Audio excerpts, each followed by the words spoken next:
I was told that truth out of season might get you killed. But Malcolm died in the winter.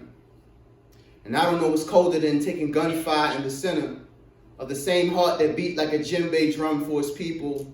My Umi says they'll always come for the people who dare have the audacity to proclaim us equal. So his sentence to sudden death is yet another sequence in the sequel. Better yet, a chapter in the saga.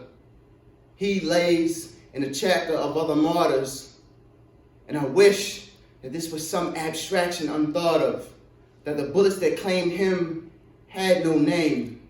But if you know, as he knew, without a molecule of doubt, that is not the nature of this game. When his soul was placed upon this plane, he painted with his entire life as a canvas, then placed it in a frame. His truth still lingers, his truth still remains. I can taste it when it rains. But for abolition, they'll engrave your alias on ammunition and then try to say the case is cold before Allah can raise your soul. But in these days, just know that his last breaths and his last steps never ended at the ballroom.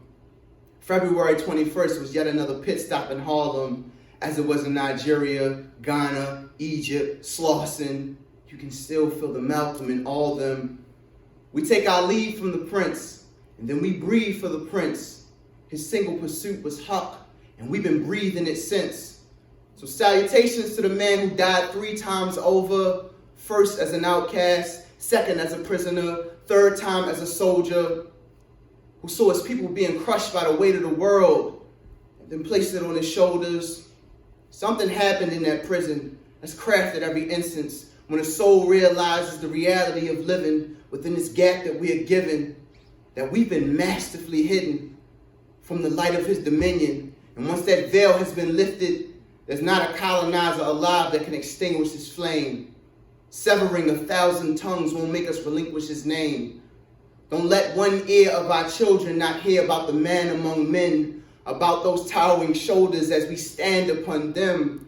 Today, we send our forgiving prayers upon him because he taught us to love ourselves. That every hourglass's sands have one end. Shabazz gave everything he had.